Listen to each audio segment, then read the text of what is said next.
Hello, and welcome to episode number 18 of Boutique Talk. My name is Jake Boston, otherwise known as Steelbook Obsessed on all your major social media platforms. And if you want to listen to all things physical media related, then you've come to the right place. Every week, I have on a new guest to talk about their physical media journey. And today, my guest hosts a YouTube channel that focuses on physical media and currently has over 5.5 million total views. I've had the opportunity to show up on his monthly roundtables, talking about all the movies we've gathered up in a particular month. So it's my pleasure to have on Mr. Mid-Level Media himself, Ken, onto the podcast. How's it going, Ken? Hey, what's up, Jake? You're such a pro. You handled that intro with I had to read it. There's no way I could remember all of that off the top of my head. great care, and I appreciate it. I appreciate Right. it. Every guest that I have on here, I want to make sure that I give them the credit they deserve. And I found your channel out probably a little over a year ago, and I have fallen head over heels for it, for sure. Really, my channel? Yes, yours. You got the Your right little old channel, right? The little Ken. No, thank you so much for having me on, man. I appreciate it. I've definitely watched a few of these that you've done, and it's a good idea. You know, talking about zeroing in on a specific release. I think that's really cool. And I love your logo, man. The Boutique Talk. It's legit.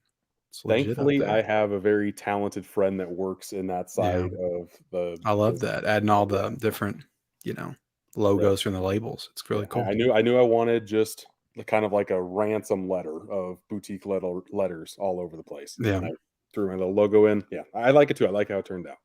But Yeah. today, we're talking about a movie that I still don't know how I kind of feel about it. Brain Damage.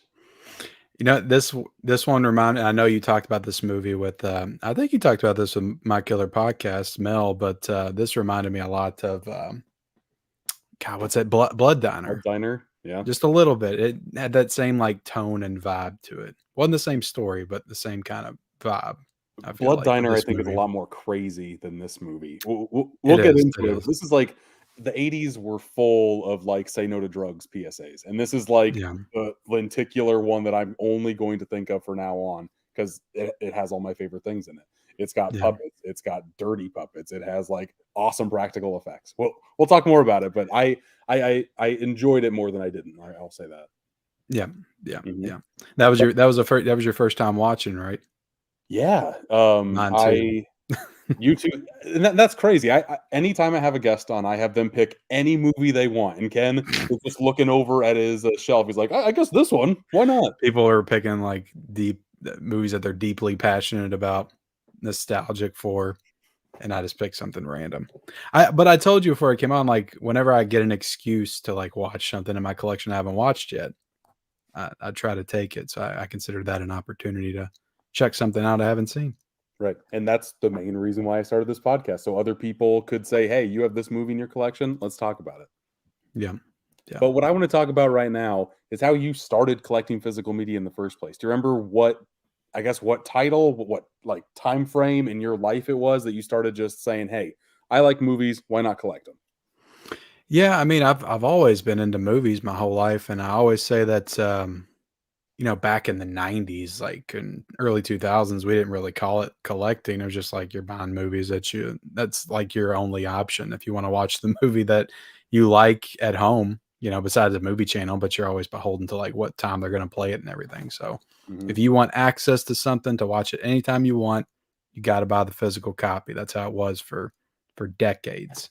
But I don't remember when I started like my own collection. I feel like maybe I was like 13 or 14 and I was buying like VHS tapes and DVDs. And before that, it was just my parents. And my sister was definitely big into it. So I feel like she influenced me a lot. She's 6 years older than me and she got involved in Columbia House. Oh, geez. Yeah. Paying the 7 pennies for like 7 movies. And then it kind of goes down that hole. Oh, yeah. I don't know how much credit card debt she racked up with that, but she amassed a very respectable VHS and CD collection I through bet she that. still has So all of it to this day too, right? It was worth the I credit card actually debt. feel like I have a lot of it. I think Oh, a really? lot of the VHSs that I have, I feel like are ones that she purchased back in the day. So I think she let me have some, or Her she debt just is your moved out and gain. left them there, or something Right. happened like that. Um, But DVDs, probably when I got a job, I got more into collecting DVDs and stuff in the early 2000s, probably like 2002. I remember buying like Spider-Man and Lord of Mhm. the Rings and Signs and all those movies. And I amassed a pretty big DVD collection, probably like 800, nowhere near what I got now. I'm obsessive now. Um, but in 2016, I was like, I don't need all this stuff. There's streaming services and I can buy this stuff digitally. That's the future. So I Right. sold it all, except for my horror films. I kept my horror films just in case I couldn't find those anywhere else. Sold it all, went digital for like 6 months. And then Black Friday, I think, came and I saw some Blu-rays for very cheap at Walmart and I got sucked back into it. So You're rest was history. I'm assuming that in the DVD days, you didn't know what a boutique label was. Do you remember what movie kinda sparked that interest? Like, "Hey, I love this movie. So What's that this definitely movie?" happened when I started collecting Blu-rays. So at Right. first I was just, buying Blu-rays.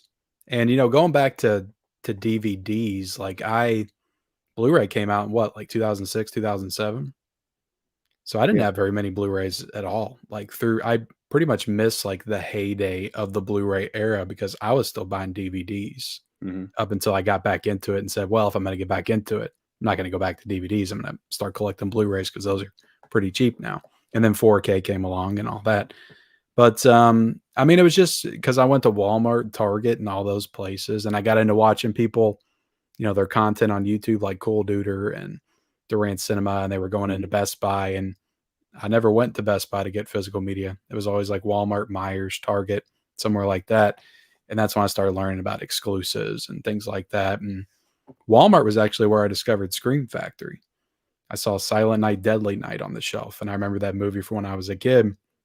So I was like, "Oh, that's some really awesome artwork. Like, what is that?" It just drew me to it instantly.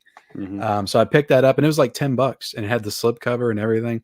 Saw Misery Cool. at Walmart with the slipcover, and I was like, Yeah. "This is a great movie." And then I just started getting hooked further and further into Scream Factory once I started to do some investigating work online and saw other people posting, got more involved in the movie community on Instagram, and Arrow Video started to come in because I think I looked up the movie House. I remember House from when I was a kid. I loved that Mhm. horror movie, House and House 2, Right. and it was Arrow Video that put those out. Then Creep Show 2 came out from Arrow Video, and I remember watching that when I was a kid, so I bought that. And then Waterworld was the first limited edition Arrow Video release that I bought because that's a movie that I'll defend to my death. Like I've always loved that movie, and it wasn't until I got like involved in the like movie criticism world and started watching people talk about movies online that I discovered that Waterworld's not very popular. People consider it a bad movie. Mhm. I'm like, what the hell? I love that movie. I've never seen Um, it because I've only heard terrible things about it. exactly. Mhm. Well, you might think it's terrible, but I grew up with it. It's a great post-apocalyptic film about the world covered in water. It's got Kevin Costner in it. Right. Um, Same director as Robin Hood, Prince of Thieves. I think Kevin Reynolds is his name, maybe. Um, but yeah, after that, I just dug in further and further and further. And Criterion, I heard everybody talking about the Criterion sales at Barnes and Noble. Mhm. Went to Barnes and Noble. I think I got Rosemary's Baby was the first Criterion I bought. Um, I think for $20 or something. The Uninvited, I got that one as well. And Rosemary's Baby, I think, went out of print shortly after, so I got lucky with that one. But yeah, then I started the channel in 2020, and it just got me deeper into it because once you start talking about this stuff, it makes you even more interested. And Agreed. uh, you know how it goes. You know how Yep. it goes. Vinegar Syndrome, Umbrella, Second Sight. It's a dangerous game we're all playing here. Yep. The more I make content for, the more like the deeper I go into the boutique well. It's just like I feel like there are so many to choose from nowadays. It's great. And it's I really because love we're talking about this stuff like every day. it. Mhm. You want to be involved in all of it because you want to know what the hell you're talking about. You want to feel like you have a good grasp on everything that's going on. The only way to do that is to bring it in the collection and unbox it, watch it, talk about it. I mean, you're the guy who always does like a review for a lot of the big main titles that come out every week. I I still watch all your stuff that comes out with review wise because I do respect your opinion on how it looks and special features and all that jazz. Yeah, and I mean my reviews technically on on a technical level, I'm not like the most knowledgeable when it comes to that stuff, but I try to give you from my perspective, like what Mhm. the average person, what does it look like? I mean, I do have a decent setup, a decent TV and sound bar with the subwoofer and all that stuff. I try to become a little bit more legitimate in that way, but I really just like talking about the movie. I like talking about the packaging, special features, just everything Mhm. involved in it. Um, and I try to cover all the bases. Like if I feel like I haven't talked about a, you know, Vinegar Syndrome title in a while, I try to spread the love to all the labels when I'm trying to decide like what I'm going to review. But yeah, I try to stay involved in everything because I want to know what's going on. You know, the Do whole you picture. or sorry, this has me thinking. Do you remember the first 4K movie you popped in when you got an OLED TV? Yes, it was Army of Darkness. Nice, And yeah. it was a fantastic 4K, and it blew my Mhm. socks off, and the sound was incredible. And then I watched Fright Night the next night. It was like the Mhm. beginning of October 2022, um, and they were both great 4Ks. So Right. yeah, I Some of the newer appreciated 4 it instantly. some of the newer 4Ks are very hit or miss, but, like, those old catalog titles, they can hit so hard. Like, one of the best I've ever seen is Yeah, Charlie and or Willy Wonka and the Chocolate Factory. Looks I need phenomenal. to revisit that. Like, I want to revisit all kinds of stuff, because my old TV wasn't the best. I think I bought it in like 2016 or something. Mhm. Um, and I watched so many 4Ks on it, and Mhm. it's like I need to go back and revisit some of these because I may have a different opinion on them now than I did. Right. Um, but yeah, Yeah, it's crazy. You don't think you're missing out on a lot of, like, great exclusive content with your eyeballs will actually, like, see that difference, but once you get one and you pop in the right 4K, it's just, like, mind blown, and I absolutely love oh yeah, collecting 4Ks now because of it. yeah, man. And I just you can't beat like the classic film restorations to me. Like I appreciate those so much, especially ones that I remember watching like on VHS. Like when I watched People Under the Stairs this year on 4K, I was like, damn, like I'm just like noticing things that I've never noticed before. It's things I couldn't make out on VHS. Like Right. this is crazy. This movie is gorgeous now. Yeah. Um, but yeah. The second sight version of Texas Chainsaw where, like, at the very beginning with the light flash bulbs, like, it's never looked better than that. Like, that effect looks the strongest in 4K, absolutely. That's the thing Yeah. that stuck with me the most on that release. Yeah. Yeah. That was a great 4K as well. There's tons of great ones this year. Like I love the way Vinegar Syndrome, does their restorations, and it always looks so it still looks so filmic, but there's just so much like richness in the colors, and there's just so much depth. I don't Mhm. know. I love a 4K that just feels, I don't know, I don't even know how to describe it, but it just feels like it has like a hearty like weight to it. You can just feel that film while you're watching it. And It there's makes still me great clarity and you can yeah, appreciate every detail, but it still feels like you're watching a film. Those are the ones I appreciate the most. And Vinegar Syndrome and Arrow are like the best at it. right. I love popping in a 4K when it makes me feel like I'm watching a movie that I've seen numerous times, like I'm watching new elements for the first time, Yeah. and just, like, making my love for that movie grow more and more. Yeah, man. I don't know. I'm at a place now. I can still appreciate a good Blu-ray. I can, and Mhm. I understand when people say not everything needs a 4K. Mhm. I get that, but I'm in a spot now where I'm like, well, why doesn't everything need a 4K? Everything can benefit from a 4K, right? You would think, except for maybe like a found footage movie, like Blair Witch Project, Paranormal Activity. Like, how much better can those look? I don't know. But anything that was like shot on film, like it would look so much better on 4K. Mhm. Like, why not? Ferris Bueller's Day Off looked excellent in 4K, and I feel Agreed. like that's a title that people would have been like, I don't need that on 4K. Well, why not? Looks Mhm. great, and I Mhm. appreciate that movie so much more now. Well, for me, like, this is gonna be the last physical media format we're ever gonna get. So, Yeah, the more time goes on, the less and less titles there's gonna be that's already been remastered in 4K. So, give it, like, 3, 5 years, we're gonna get some weird oddities on 4K. I mean, Vinegar Syndrome has the weird ones, but, like, movies you would never expect to have 4K transfers, we're gonna have just so they can milk every last cent they can out of us. yeah, and it's just like that's what makes me just um, dislike Disney so much Mhm. because they're sitting on so much, and there's so many movies I want to see on 4K. Like I want to see Con Air and The Rock on 4K so bad, I'm just visualizing it in my head. It would look so good. The Rock especially has some Hmm. incredible visuals, and I just don't feel like we're ever going to get it.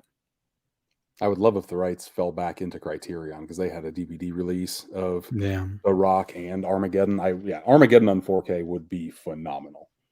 Yeah, I just don't get it. It's like they could license the stuff out to all the labels and they would scoop all of it up and they would make profit, and they're not doing anything with it. Like I don't know how many of the Fox films are on any of the Disney streaming services, but it just doesn't feel like they're doing anything with it at all. I feel like they're doing a lot more in the UK than they are in the US. Like there's Star in Canada, I think, something like that. That's different than Disney Plus. Yeah. In the US, we're Yeah. definitely not getting the full capacity that we could with their catalog for sure.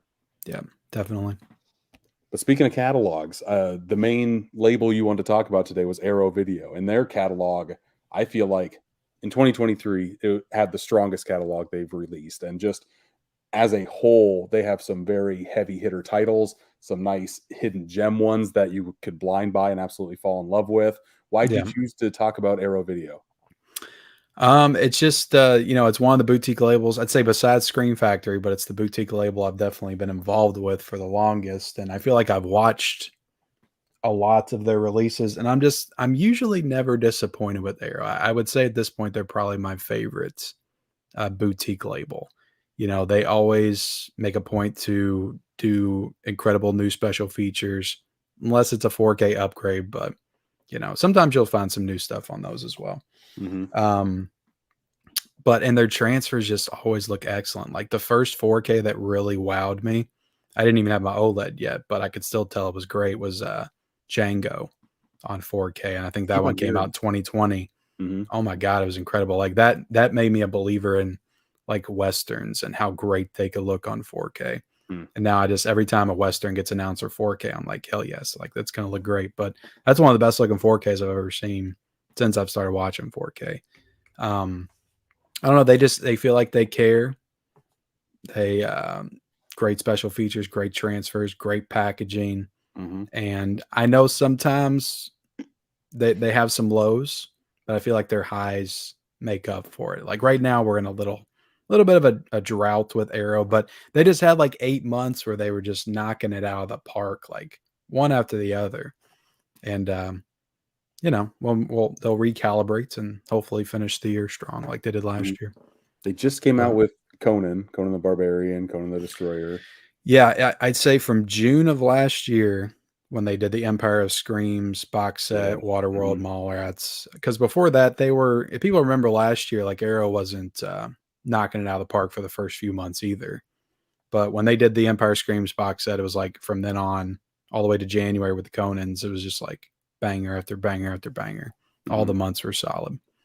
Um, but yeah, it's just a great label. It's one that you have so much variety in. Like they do horror, they do foreign films, classic films. They feel like they're diving more into classic films than I remember them doing. Like what they did a Humphrey Bogart film last year. Hmm. They got one coming up. I forget the title of it, but it's like a classic Western. It's got Anthony Perkins in it. So I'm very intrigued by that one.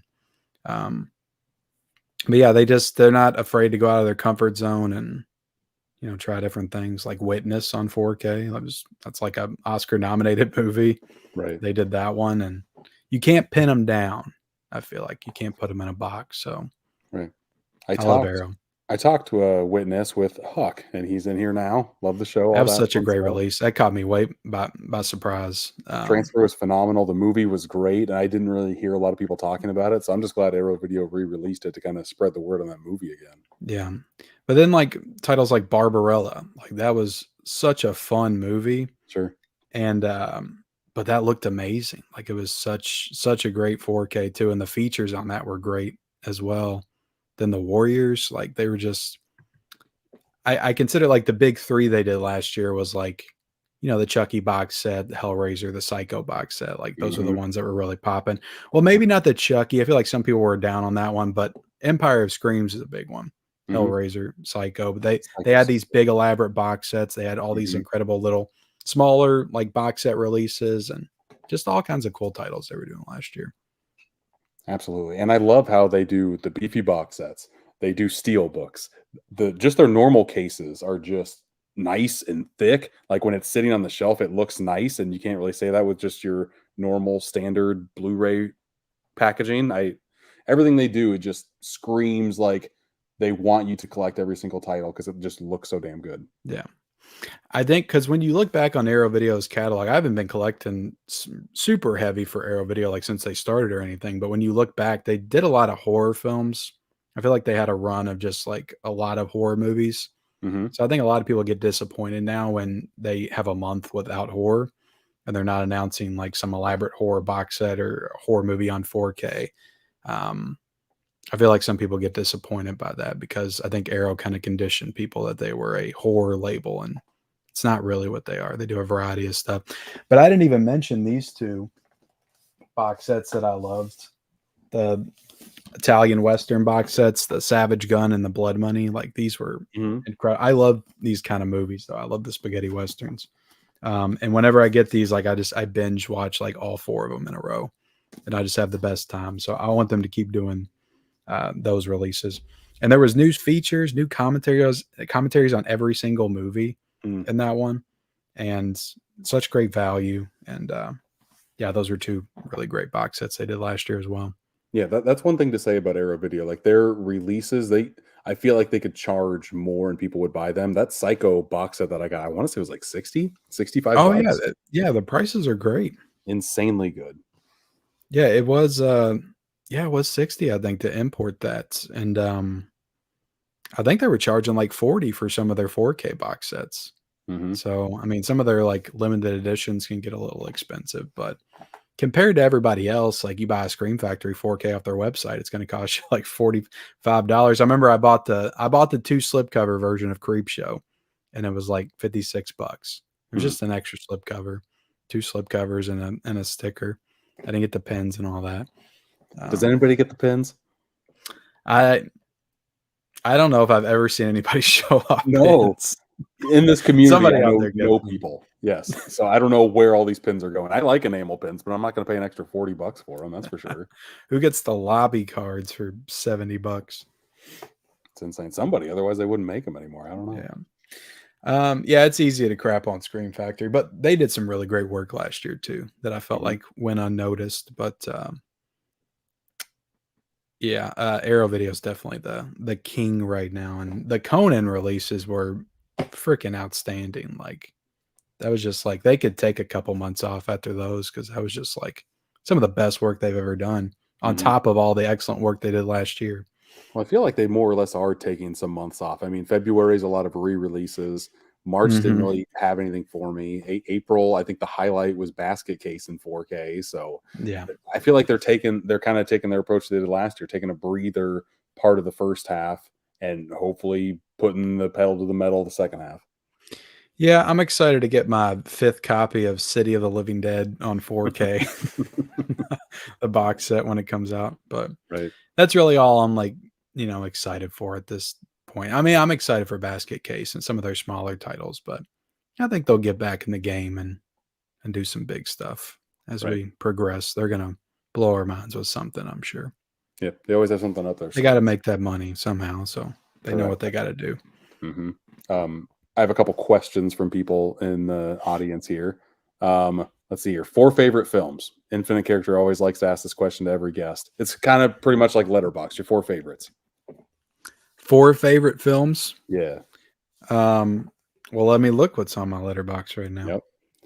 Do you change your movies up, your favorite movies on Nope, Letterbox, or they just I stay ain't the changed same? them since I started it. Yeah. Mine have stayed the same, but I still agree with them. So right now, I have Empire Strikes Back, Back to the Future, Whiplash, and Ex Machina. I must have been going for a 2 classic favorites and 2 modern Modern. favorites. Yeah. Um, Those strong but movies. I'd say if I'm going all time, like I know what my top 50 is right now on paper. Hmm. If I redid it, it would probably change. But right now, my top 4 is Jaws, Back to the Future, E.T., and Empire Strikes Back. Mhm. Have you And ever I thought did about that list like 4 years ago. So, making that into a video, like top 50 movies of all time? I feel like that'd be a good one. yeah, whenever I redo it, Mhm. I will probably do a video or a live stream or something like that. Sure. I like doing the rankings live. I do too. Take some of the pressure off. Yeah. A video would be so like, oh my god, it'd be so horrible to edit. 50 Um, installments would be a 50 lot. movies. Yeah. There's some channels that do it and they do it very well, but that would be very time consuming and Or do a stressful for live me. stream of like 50 through 11 and then a video of top 10. Yeah, Something like that. Mhm. yeah, yeah. I but yeah, because when I did it 4 years ago, I mean, I've watched so many. That's what I Mhm. love about this hobby too. I'm discovering all these movies for the first time, and I mean, Correct. I've got a lot of gaps. I grew up loving movies. I watched tons of movies, but it's like you don't realize what you haven't seen until you fall in the community, and you're like, you haven't seen this, you haven't seen that. Movies Mhm. that I heard about growing up, I just didn't have any interest. Like, I only cared about watching like comedies, horror movies, action movies. That was like the meat of what I watched Mhm. from age 5 to 25, I would say. Um, and the classics and stuff, adventure films, ET, Star Wars. I was Mhm. obsessed with Star Wars when I was a kid, but Mhm. um, stuff like The Godfather, like even Goodfellas, like I had no interest in any of that stuff. Scarface, I remember my friend kept trying to get me to watch Scarface when we lived together, and I was like, "Nah, I just have no interest. I Mhm. don't care."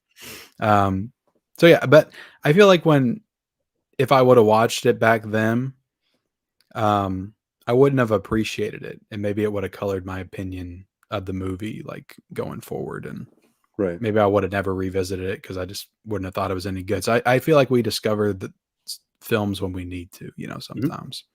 That's So I one feel like thing, this is the right time for me to discover some things that I'm discovering, like brain damage, right? like brain damage. I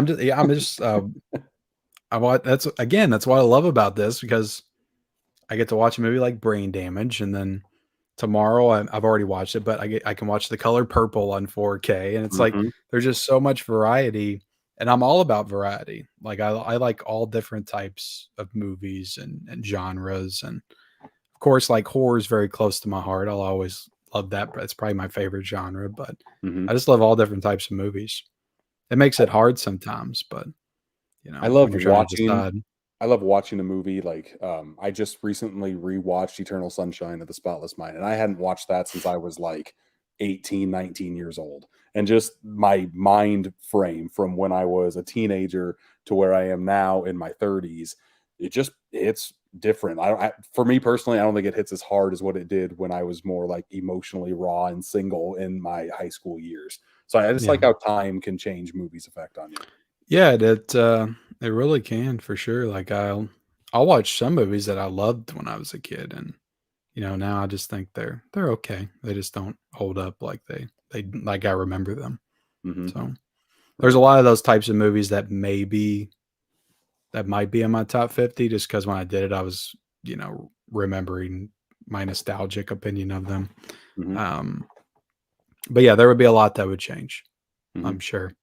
There's a lot of great movies I've watched in the past 4 years. But then nostalgia goggles hit on me too, like all the Happy Madison movies, like, I watched those so many times in my Yeah, high man, I school years, love I still comedies. watch It's like them, that's and they're great.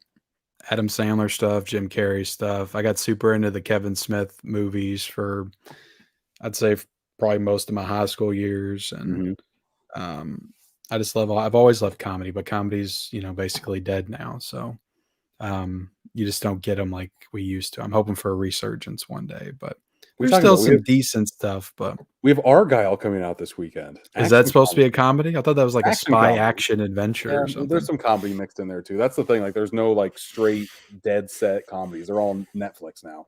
Netflix, Prime Video, all the streaming services. Yeah, yeah. Um, yeah, I'm trying to remember like the last great comedy that I saw, and I can't. I like Booksmart. That's a comedy, right? No Hard It's not. Feelings was decent. Eh, Booksmart was decent. I didn't mhm. love that one like everybody else did. Um, but I just like laugh out loud a mile a minute comedy. Like super bad. Right. Like the stuff they can't make anymore. Mhm. Jackass But Forever. How about that? Jackass, when did that one come out? Was that recent? That was like 21, 22, something like that. Yeah. Mhm. Yeah. Let's see what. Oh no, you're good. While we're talking movies, what underrated film do you have in your collection that you think more people should talk about? Um, American Animals. That was a really good movie. I remember watching like 6 years ago now, I think. That came out like It's got Barry 08, 09, Keoghan in something it. like that. It's Yeah. got the guy from American Horror Story. I'm blanking on his name, Evan Peters. Mm-hmm. And it tells like the real life story of these kids that try to steal a painting from a college in Kentucky. I can't remember. I don't know if it was UK or not, but it's something that happened like an hour away from me. Hmm. And I didn't know about it. But the way they cut together the movie, it's like it's almost like a documentary mixed with a movie.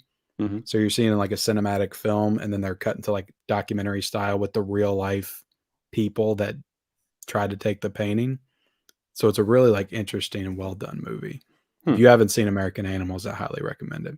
I It's been a haven't long seen time it. since I've seen it, but I remember hearing about people liking it when it came out, but then it just kind of came and went, just like a lot of movies do. nobody talks about it. So that's, I Right. think by Mhm. definition, that one is underrated because it was one that everybody talked about when it came out. Now Absolutely. nobody does, but Yeah. it is a great movie. Mine's Eddie the Eagle. No one talks about that movie, and it's so heartwarming, and Hugh it's Jackman. yeah. Mm-hmm. Yeah, I Terry remember watching Worthington. that. God, that was like 2016 or something that came out. I think I watched it when it came out. Somewhere in that time frame, yeah. I just think it's not talked about enough. It's pretty much it's not Cool Runnings, but it kind of has like the same vibe as Cool Runnings, where like an underdog kind of goes and does his thing, and yeah, I think it's Cool Runnings. Now that's a movie that needs a 4K. I was gonna say Cool Runnings, Mighty Ducks trilogy, Heavyweights. If those three got a 4K release, Hell yes. And Blank Check. Blank Check Blank too. How could Check. I not say that? Yes, of course. A movie I can't stand watching. I'll say Under the Skin. Oh, me I could too. I, I could say Bubba Hotep, but that's a movie that's just boring. But Under the Skin like has a moment in that movie where I just wanted to turn it off, and I was like, this movie's sick, It's funny. twisted, and I hate it. It's So funny you mean mentioned spirited. that. I watched it for the first time last week, and I've heard nothing but good Oh things my about it. God, you did? I did just randomly. I don't know Damn, why. just Just last pulled week, it off huh? the shelf. I'm Fresh like, on all your right, mind. right. And yeah, that movie was not good. It had a couple of fun ideas, but as a whole, like there wasn't a lot going on there, and I just That couldn't. director has an Oscar-nominated film now. And I don't want to watch it That just Zone because of he made Interest. this. Yeah, yeah. I Yeah. don't.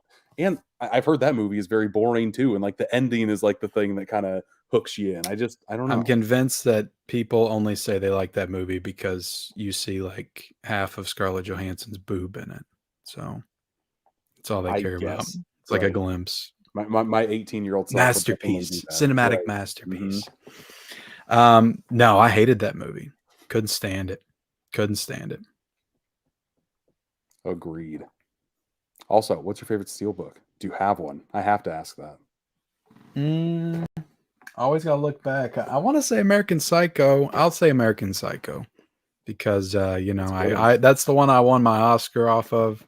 So it's sentimental to me. But the La La Land one, like I love that movie too, and that's a great steelbook. Yeah, La La Land was my favorite of whatever year it came out. I think that's one of the strongest Lionsgate steelbooks they have put out. I believe it was mine too. Yeah. Of 2022, I think it came out February 2022. I'm trying to think of a different one. It's definitely not The Incredibles 2. Not that washer. No, thank you. Oh man, Moonfall. That's a pretty badass steelbook. Moonfall. More It's not Lionsgate best of all goodness. time though. Hmm. Dirty Dancing. That was a great Lionsgate steelbook. I'm trying not to pick Lionsgate steelbooks, but the Dirty Dancing one was freaking awesome. It was a great one. Halloween 2 from Shout Factory. That was a good one. Yes, that one looks very good. Of the hospital, that one shot, that looks looks very, very nice. Yeah. Caveman wishes they would have included Red Sonja in that Conan set. Apparently that does have a 4K. Somebody commented that in my review. And I thought I heard about it getting released. I think it's might be a Studio Canal release, maybe. I still haven't seen any of those movies. Did you end up liking Conan 1 and 2? I think you I did, right? love them. I Yeah. love them. Yeah, I'd never seen them either. No, I love both of them. Very good. Well, I think those are all of the questions that we had in here. You want to get ready, talk some brain damage? Yes, sir. Let's do Okay. it. I have a trailer that I'll show everyone just to get you in the mood of what this movie has to offer. So here we go. It's funny. One night you go to bed, and when you wake up, everything is different.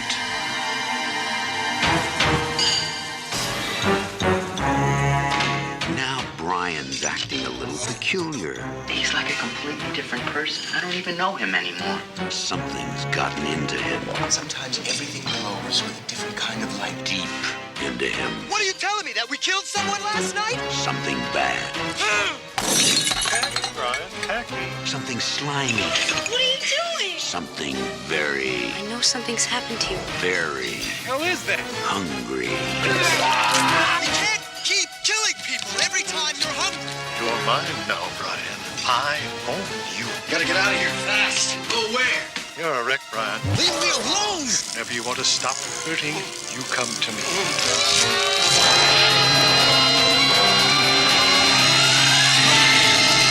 Brain damage. It will turn you inside out.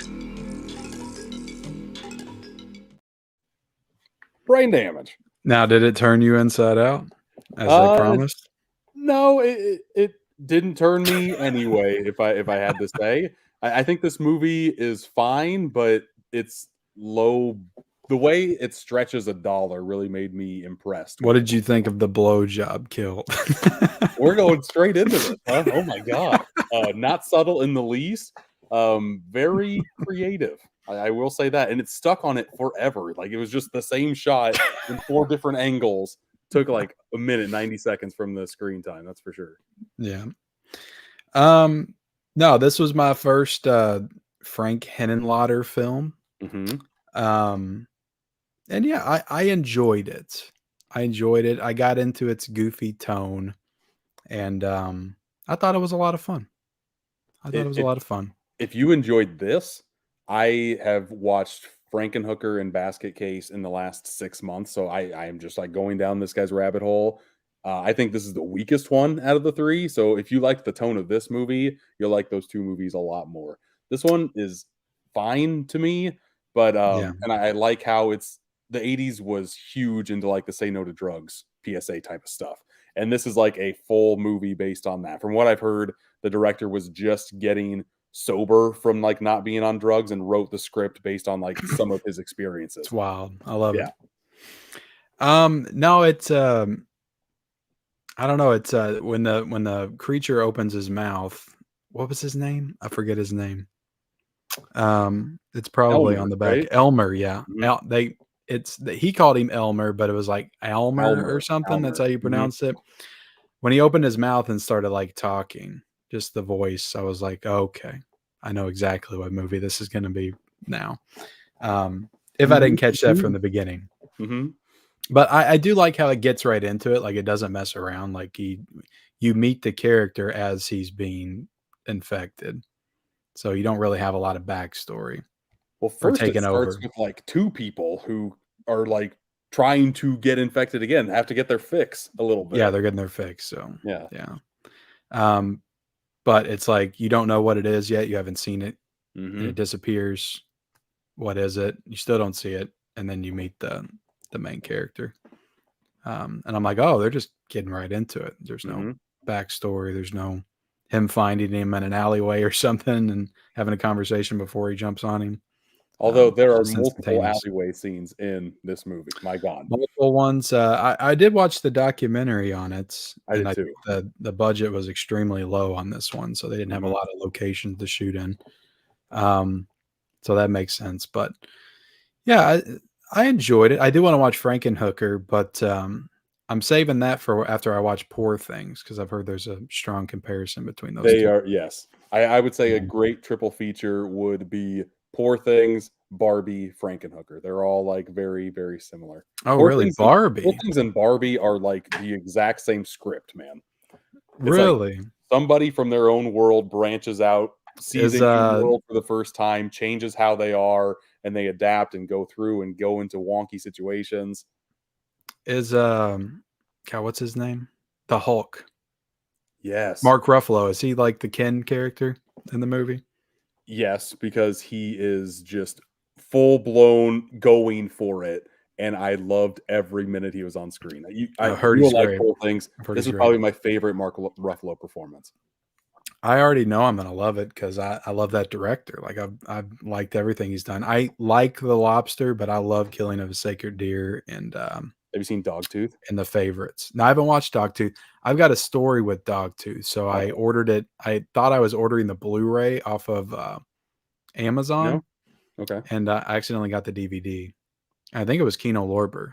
It was Right. way back before I was even really into like the boutique labels and stuff. But it Mhm. looked like the Blu-ray, and I got the Yeah. DVD in. And I never returned it because I wasn't like I didn't know how to return stuff to Amazon when I got it, or I just didn't want to deal with the hassle. Mm. I would have done it now, but yeah, I haven't watched it because I bought the DVD. You should still watch it. I saw it when it came out because I was working at a Hollywood Video when it came out at the time, and it completely threw me for a loop. I'm like, I've Yeah, I never need heard to of this watch it. guy. Oh my god, it's great. I don't even want to tell you anything about it either, because I didn't know anything about it, and just the concept of that movie is wild. Yeah, but back when I felt like I needed to see like every new movie, I was going to theaters a lot, like in 2017, 2018, 2019, pretty much all before the pandemic. But me and my Mhm. wife went to we had to seek it out, like because we love Emma Stone from La La Land. So we found this like local art house theater and saw The Favorite there. And yeah, I love that movie. I haven't revisited it since I saw it in the theater. So, but yeah, Yorgos Lanthimos, I'm all in on him as a director. I want to revisit The Lobster because I don't feel like I was ready for it when I watched it the first time. It's still my weakest out of But all I of feel like it was just really slow. Right. There just wasn't a lot of stuff going on. The concept Killing of the is Sacred pulling a Deer lot of just weight. blew me away. I love that movie. Killing of a Sacred Deer is my favorite one he's done. I'm doing my favorite movie out of every letter of the alphabet. That's my choice for K. I think it's going to come It's out a great tomorrow. movie. Love that Great movie so movie. much. Yeah. I also love going back into Brain Damage when a documentary makes you like the movie you just saw a little bit more. That's what this one does. I think it's called Listen to the Light or something like that. And just to Yeah. see how small the budget was on this and like how big and how many cool shots they were able to get from this, it's blew my mind a little bit, if I'm being honest. Yeah, I mean some great effects work from the time for sure. Some great puppeteering. Remember the scene? This was not part of the documentary, but like one of the other featurettes when they're on the subway and Elmer is coming out of his mouth and then going back in. How they made that effect is that they literally had to chop out individual frames. He had to put like a picture in his mouth, shoot it, and do it literally frame by frame, making that thing move for like the 5 seconds it's on screen. It's absolutely incredible. nuts. Yeah. The amount of like time and effort that they had to put into this movie is crazy. And I love it. That's what makes it feel unique to me. Yeah, it is funny how there's been several like Vinegar Syndrome releases that I'm like, oh, this movie's okay, but I'll watch like a full documentary that they include in it. I'm like, oh, I'm actually really into this movie now. But it's funny how a special feature can kind of change your opinion on a film. What are your thoughts on Elmer? Like as a character, his Yes. motivations. I don't know. I mean, it was interesting when he was trying to explain the backstory. I still don't fully understand like where he came from, but Well, I don't think you're supposed to. Just from space. yeah, he's obviously motivated by some kind of need to possess and drive a human vehicle. He's using some little juice to intoxicate them and get them addicted to his drug, basically. He just wants to eat brains. I mean, that's pretty much what I got from it. He's hungry. He's a simple man, simple alien. He's just trying to eat. Yeah. Let him eat. What I do you will think- say that I don't want to spoil anything, but his girlfriend got what she deserved. I'll say that. I was glad to see what happened to her. I'm glad that kill ended up the way that it did, because I didn't know if I didn't know if they'd go through with what they obviously should have, and they did. Yeah. I didn't think so either. Right. But she's like, I care about you. I'm like, you just sleeping with this brother like 5 minutes ago. Right. But yeah. Yeah, I didn't like that whole. I feel like that's like the C plot of this movie. If it wasn't in here, Yeah. I'd be okay. But Yeah. in that They were documentary, completely unnecessary, like right? both of them. He could have been living by himself. Hmm. It would have been the same plot. Yeah.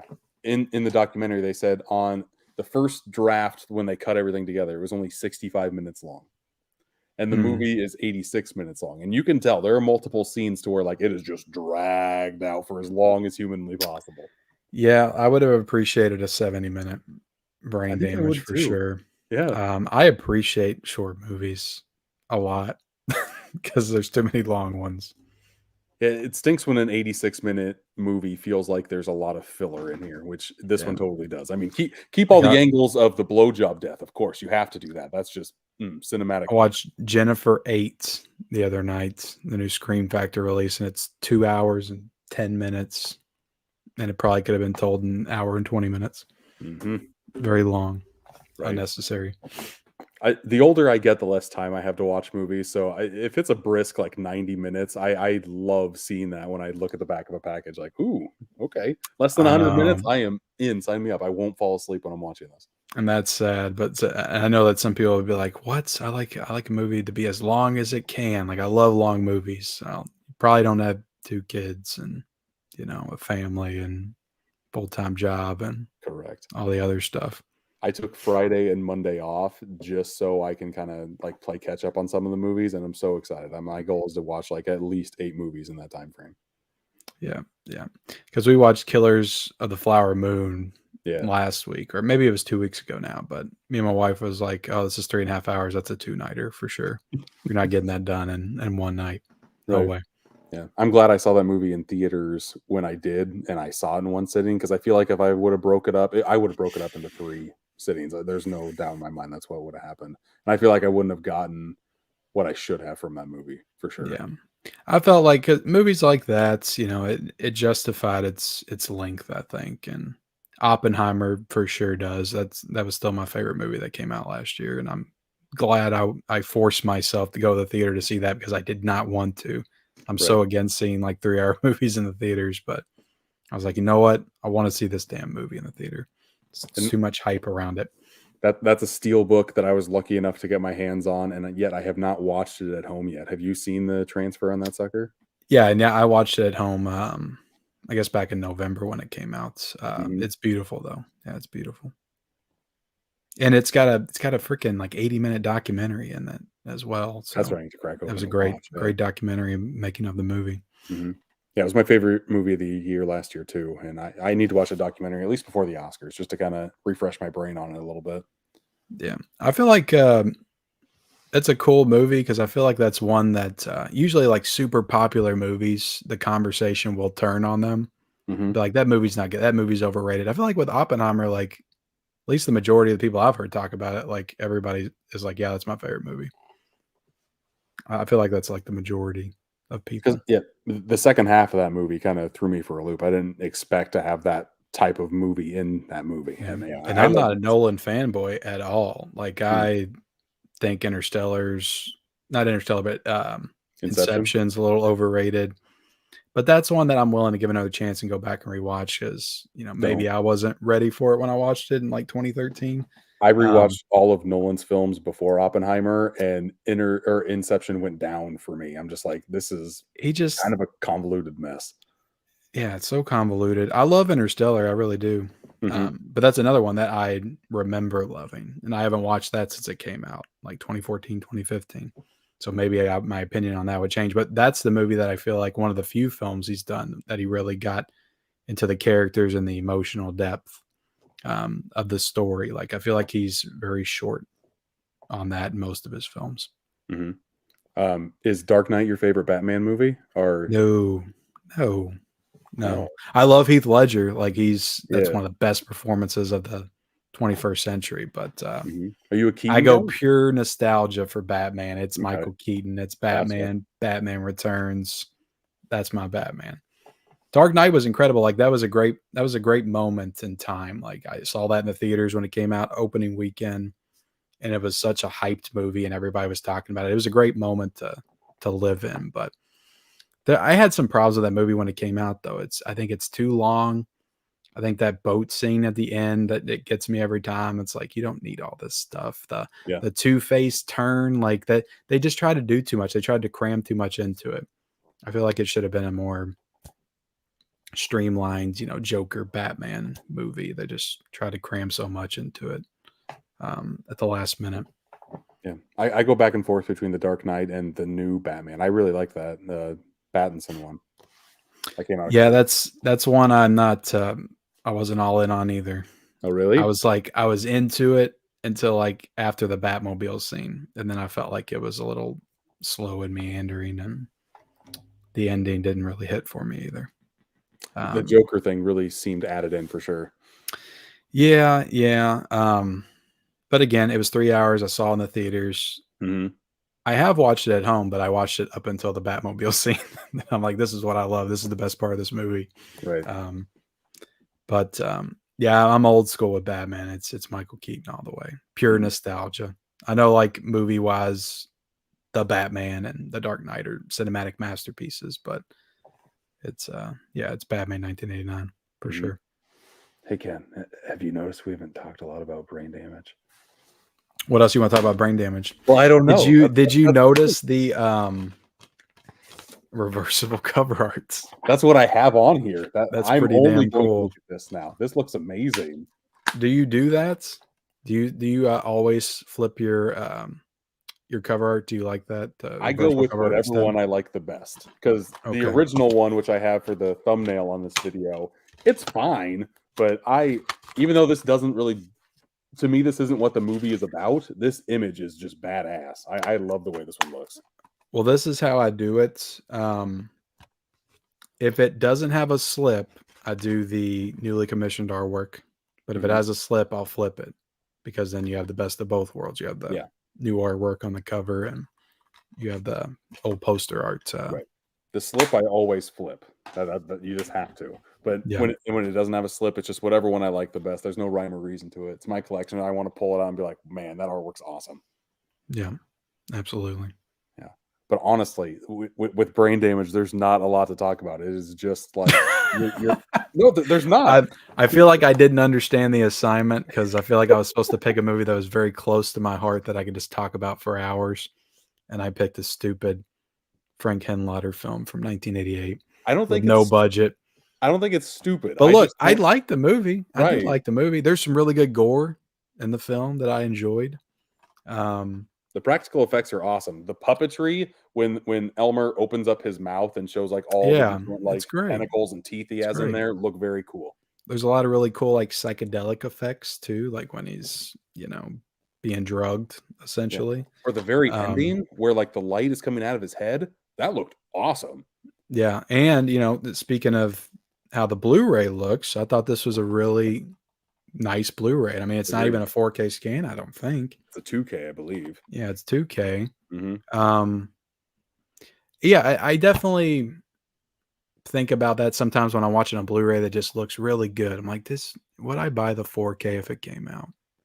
And I probably would, because it would have a slipcover, and I would want the slipcover.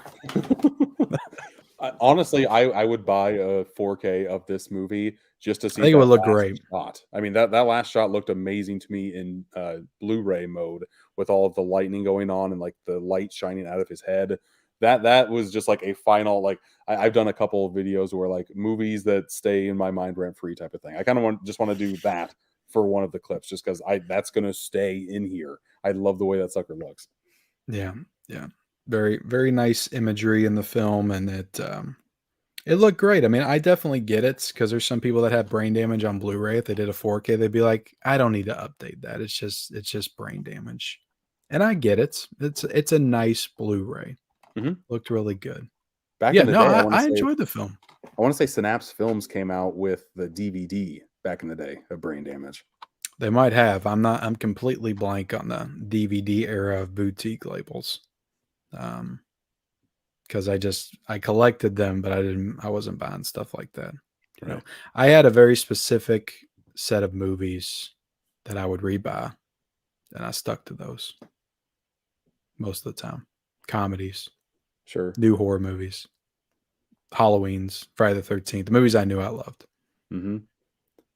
And now we're getting different boutique labels coming out with the same freaking movie back-to-back months. It's just like I don't know what's going on. I don't know. What's your thoughts on that?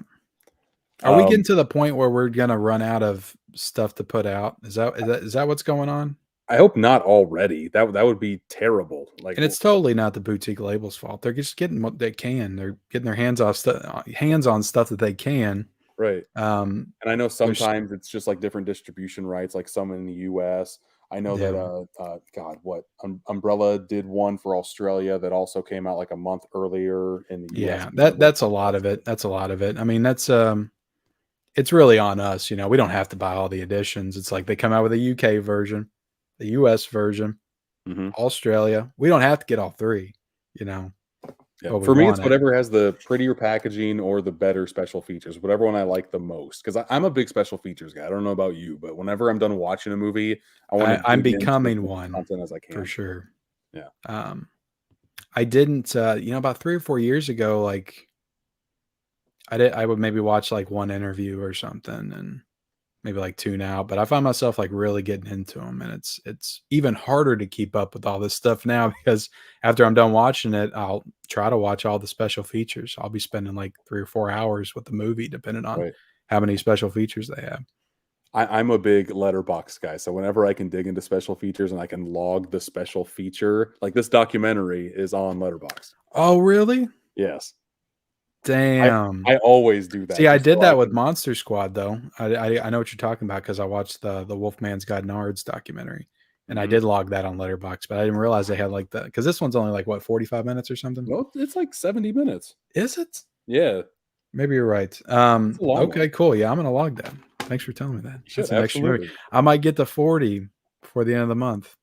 No, probably not because that ends tonight. Are you a big letterbox guy, Ken?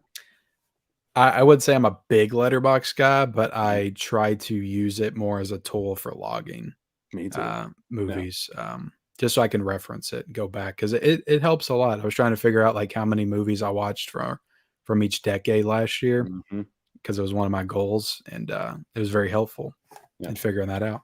For 'Cause my it breaks it down job, for you. I look at numbers all day and just like try to find like data, stat tracking, all that junk.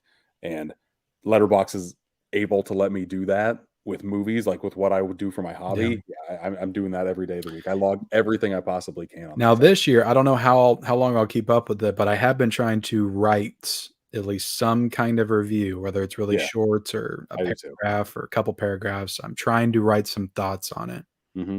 If anything, just for myself later on, because Yeah. I'm getting older and I watch a movie and it's like I only remember if I liked it or not. And I, Yep. and I don't remember anything else about it if it's removed from like 3 months or 4 months ago. I feel you can. I have the memory of a goldfish nowadays. It is Yeah. terrible. So I at least have This to is write the a kind of paragraph. movie that I will remember nothing about. I'll No, remember that's the not ending true. part. I'll remember something. I'll remember Elmer. Elmer will stick Blowjob with kill, me. I'll definitely remember. Everything And else, Elmer, yeah. yeah. What do you think about the singing scene in here, where like the main character is trying to get his fix, and they're kind of having like a standoff almost, like who's gonna butt first? Either I want to get my fix or I need to eat brains. Yeah, no, it was a great scene. You know what this movie kinda reminded me of a little bit? And I haven't even seen this movie, but I've just seen clips of it. I know it's a big popular film, but like Little Shop of Horrors a little bit. Little Shop of Horrors is better for sure. Definitely more Yeah. memorable. Just with I feel like the plants talk the same way this guy did, or Elmer talked. Elmer talked. Is that not right? Do the plants talk in Little Shop of Horrors? They do talk, yeah, but it's I feel more like just like it's a the lot of same like voice. a little bit. That one is more deep. I think in the special features, the main guy who voices Elmer was like Yeah, they talked about how B they were movie big talk fans of him or host. something. Yeah, Yeah. I didn't recognize him because I didn't grow up with that sucker. But yeah, pretty cool that they got at least a name to voice a puppet that looks like a dick. That's kind of fun. Yeah, that's another thing. The creature is very phallic. Did that on purpose. So yeah. There's another movie that there's some kind of like dick creature that eats people. What Dick is Shark. it? Dick Shark. It's not. I haven't watched Dick Shark yet.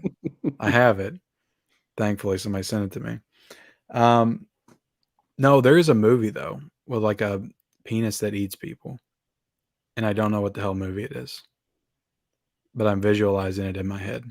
Couldn't tell you either. Like I'm I can thinking tell of you a Killer lot about Condom, me. but I don't think that's right either, right? What is it? Not Killer Condom. I haven't watched that. I never No. got it. I made fun of it a lot, but God. that's You my would think- go-to reference for. You think Planet CHH would know? Why isn't he writing in here? Caught Ken for a night. Oh snap! Mhm. No, what was I saying? I forget.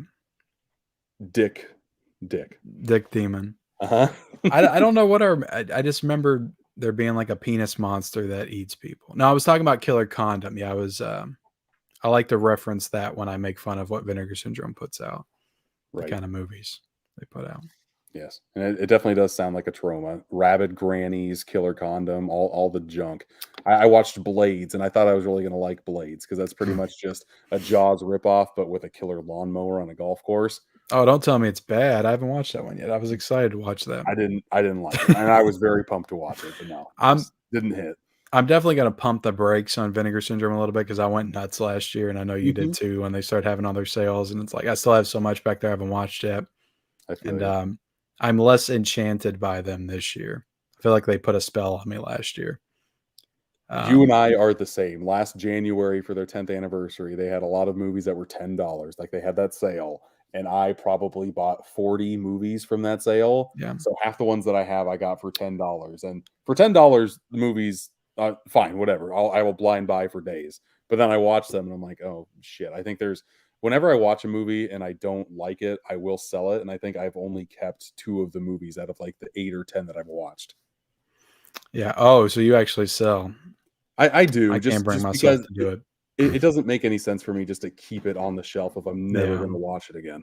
I'm going to do it at some point. You say that. It's hard. I say that. Mhm. I will say, though, the Troma movie they did Mother's Day, I bought that heard on that's 4K, heard that's and I enjoyed that movie, and it looked great on 4K, too. They do some stuff I enjoy, but it's just like I don't need to blind buy all the Vinegar Syndrome stuff, and I'm trying to do my research a little bit better. I'm excited for Southern Comfort, but that feels like a legitimate movie. It's a Walter Hill film. right. Little Darlings I got, and I was a sucker and got Red Rock West, even though I already had the Umbrella one. Because they're starting a new line, and maybe I'll want to collect every title they do for that line. You never know, but just in case, right? Yeah, they'll announce something I don't care about, like Bubba Hotep or something. I don't know. Lost American Classics, I think, is what the label's supposed to be. So that sounds interesting to me. You're collecting all the VSUs, right? I am doing that. Yeah, I'm not going to stop that. Southern Comfort's number 8, so that'll be my number 8. Gotcha. I only have 2, and they look weird with everything else. I got lucky with those because somebody sent me the first 3, I think. Nice. So then Roadhouse came out, Sidekicks came out, and I was just Mhm. like, I'm all in now. I've got them all, and I got to keep going. And then the Showgirls came out, and I was like, you know what? I'll give me some Showgirls. Right. I'm hoping that Sidekicks goes down to like $20-$25 someday. Then I will buy that one for sure. It's a great one. I mean, and that was a cool one just because that movie was so nostalgic for me. I remember watching that all the time as a kid. And then that's when I was getting real high on Vinegar Syndrome. I was like, oh, they're going to start doing all the kids' classics. I wish. You know. But they can only get what they can get. I would love them to do Surf Ninjas because that's a movie I remember very fondly from when I was a kid. It's got Rob Schneider in it. And I remember they played like a Game Gear. You remember the Game Gear, the Sega Game Gear? Of course, yeah. Took 6 I AA never batteries owned a in it. Game Boy. I never owned a Game Boy, but I had a Sega Game Gear. It took 6 batteries, and they went dead in 45 minutes. Right. Uh-huh. I had a friend. It was that hell kept trying to doing- convince my mom to buy 100 batteries every 2 weeks. But Remember they any did. good games for that sucker, or just like Batman? So I played the hell out of Power Rangers on that thing. Mhm. Power Rangers was awesome. And then the Sonic games, I think I had Sonic 1 and 2. I don't know if they were exactly the same. I feel like they were different than the Genesis ones. Yeah. The funny thing is I was never played them. Nintendo. I was Nintendo all the way with home consoles. I had a Sega Genesis instead of a Game Boy for some reason. It was color. So everything Why not? else was Yeah. Nintendo. Color's cool. Yeah, it was. It was awesome. I'm trying to remember what else I played on it. There was like a Mickey game, like Castle of Illusion or something. That was really fun. Mhm. Yeah, I had like maybe like 15 or 20 games for it. I can't remember everything. Were you more of a video game player as a kid as opposed to a movie watcher, and you just kind of evolved into I movie remember watcher? having fond memories of both, but I definitely was a gamer from early childhood up until I feel like I cooled on it when I became a teenager. You know, other things started taking priority. Mhm. All I remember playing as a teenager was like Grand Theft Auto and Raw versus SmackDown or SmackDown Here Comes the Pain wrestling games or something. No Absolutely. Mercy on Nintendo 64. But I got back into it heavy when I was in my 20s, like Xbox 360 and Mhm. Wii and PS3, that whole era. Yeah. Played a lot I of stuff. I wasn't able to have home consoles growing up because my parents wouldn't let it. I had handheld stuff, which I guess they didn't think Really? it's the same thing, but home consoles I couldn't. So as soon as I got into college, I went crazy collecting It was tough video to get an games. upgrade as a kid because your parents just they didn't get it. They didn't Yeah. get why you needed that Super Nintendo over the Nintendo. I was one of the weird kids that had to Why do rent you the need a consoles. PlayStation and a Nintendo 64? They're Because they have different. different games. Mhm. One has Final Fantasy, one has Zelda. Come on now. Right. For my birthday every year, I would rent a console from like my local mom and pop shop. That was like the highlight of my year because I'm like, I get to play video games on a big screen, that type of thing. Yeah. What console did you get first? Which one'd you dive into? Um, PS3 in college, and that's why I've kind of because I knew I wanted to collect Blu-rays, and that was like the first Blu-ray player I got. That was like the main duo thing that it made the most sense. But Yeah. for retro stuff, Super Nintendo. Absolutely love Super Nintendo. It's the best. 16 bits is like the best generation. It ages the best for Eight sure. 8 bits are kind of hit or miss with like ones that I can actually play or not. I love the Super Nintendo. I was huge on, as everybody is, but like Mario and Zelda. Like I just poured so many hours into those games. Zelda not on Nintendo. The Zelda games on Nintendo are freaking hard. But A Link to the Mhm. Past is one of the best games ever made. It's phenomenal. Um, Absolutely. Uh, and Super Zom- Mario World too. Zombies Killed My Neighbors and like Super Smash Oh, TV. Zombies Ate My Neighbors was awesome. Yes. The Super Smash music's so TV, good. I would just play with my friends because my friends had them, so I'd go over and go to their house and play them. Just endless hours of trying to get like the biggest high score, killing as much things as possible. I love those endless shooter type of games. A game I loved on the regular Nintendo was Adam's Family game. It was called Fester's Quest. I've heard of it. Yeah. And it was an awesome game too. You know, like travel to different houses, and when you walked inside of a house, it was like first person. It was like the Friday the 13th game. That was another one I had too, Right. With where Purple you had to Jason. like look in Mhm. all the cabins, and when you get inside the cabin, it was first person. You turn the corners, and all of a sudden Jason would be right there. Terrifying game. Terrifying game. God.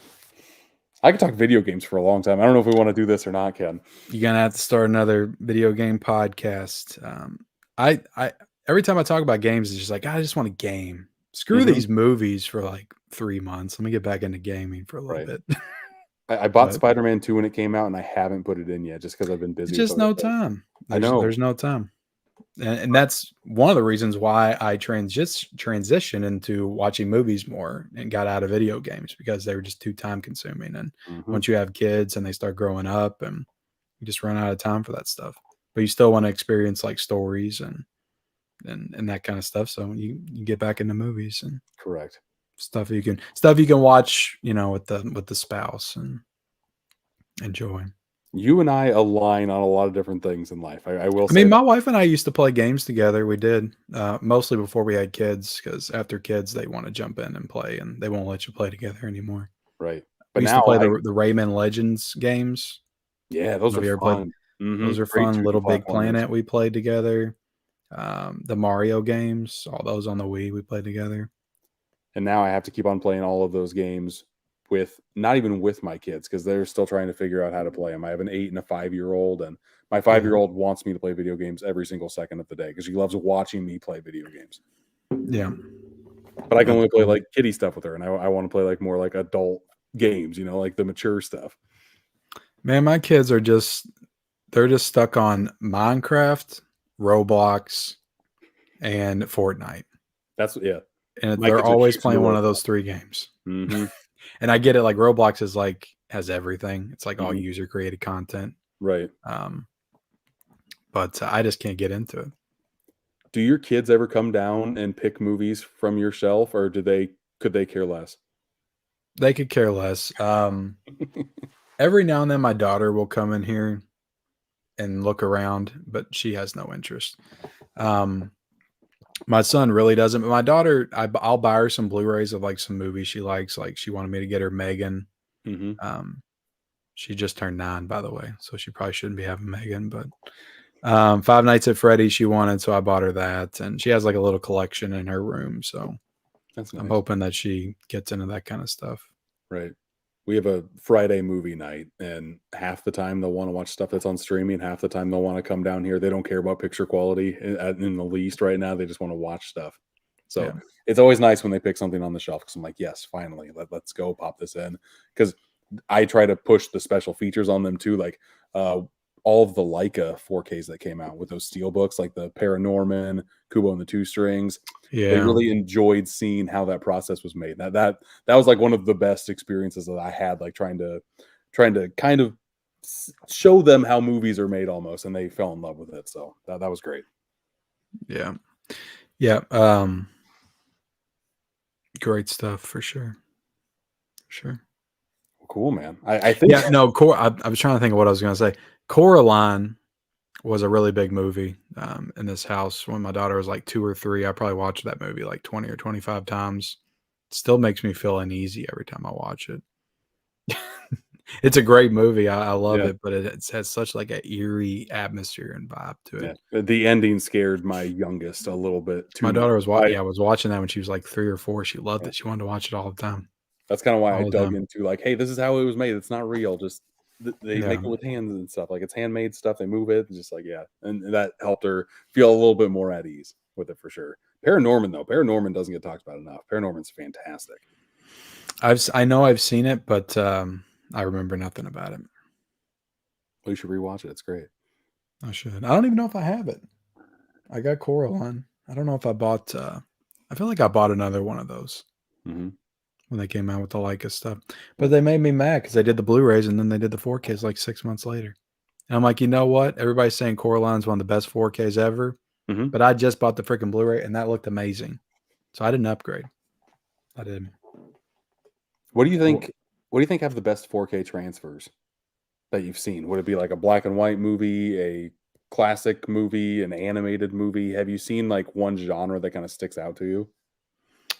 Well, I mentioned it earlier, but I've never seen a Western that hasn't had a great 4K transfer. I think it's just Mhm. because it's all outdoors and there's a lot of variety of colors and stuff and Western, just from the outfits and just the desert setting and the buildings and stuff. But I mean, are you talking like genres or just like types of movies?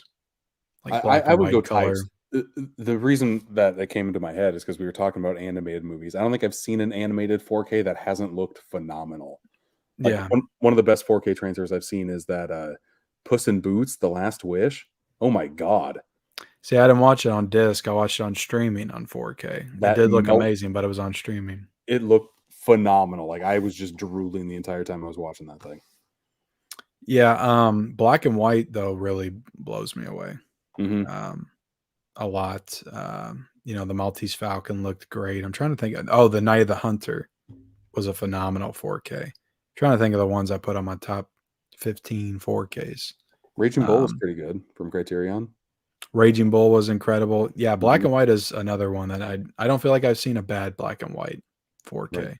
I just don't watch Universal Monsters were great too. See, I watched all those. I bought all the Blu-ray steelbooks. Didn't think I needed to buy the 4Ks on those, even though I bet they look Yeah. great. Yeah, no, I love the way 4K makes the black and white look. Just looks not even that it looks sharper, it's just the shading just looks different. The contrast between the blacks and the whites just a Right. little bit more defined and just more depth there. So Yeah. I don't know I if it's just appreciate me, it. but like sometimes I feel like it takes extra effort to watch a black and white movie. Like I have to be in the right mood to go and pop something like that in. Yeah, it's unless it's something like Psycho. I could watch Psycho like every day. Sure. I wonder why that is. I don't know if it takes more effort for me to watch black and white, but it damn sure takes more effort for me to watch a foreign film with subtitles Mhm. because I really really have to pay attention. Gotta focus. Absolutely. Got to Yeah. focus, and because I don't want to rewind it every 2 minutes.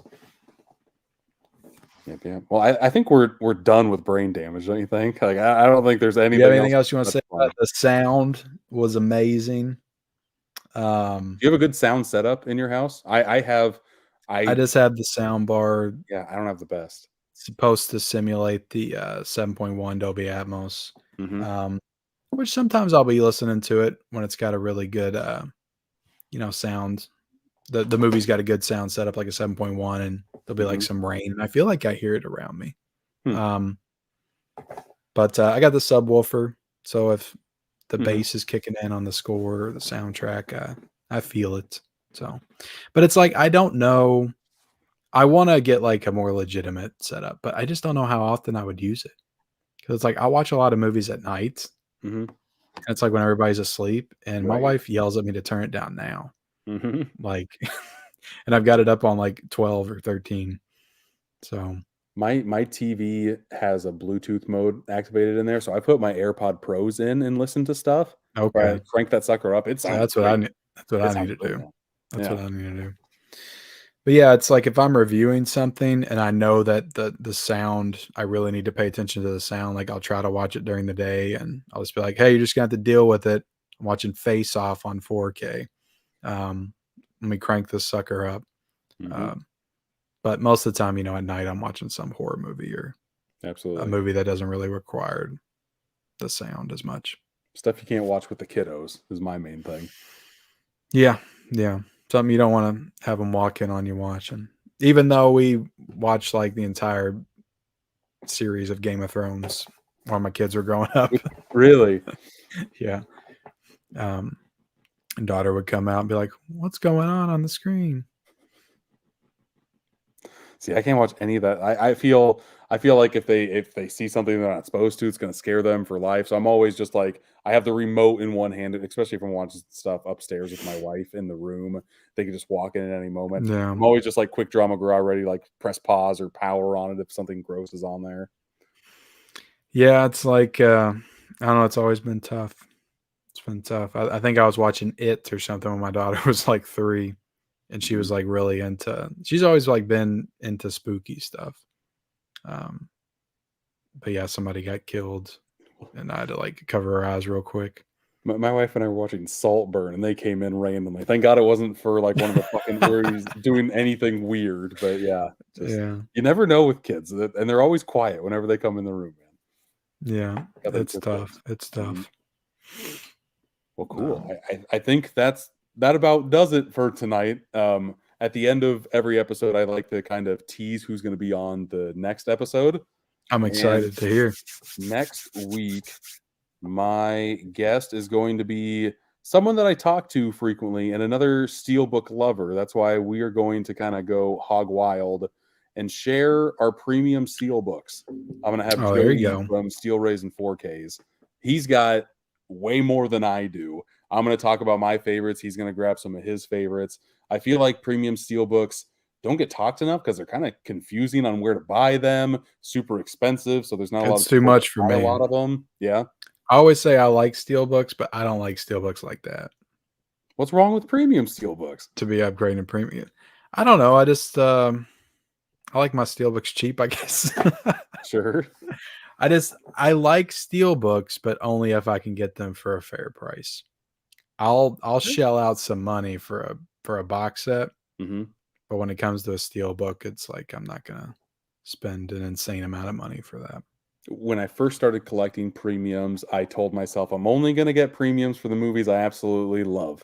And then I just kind of went down a rabbit hole. Like the first couple of years I started collecting movies, I just bought a ton of premiums. And I haven't as of late because I like to sometimes if the right one comes out, I will grab it. But for the most part, I'm okay.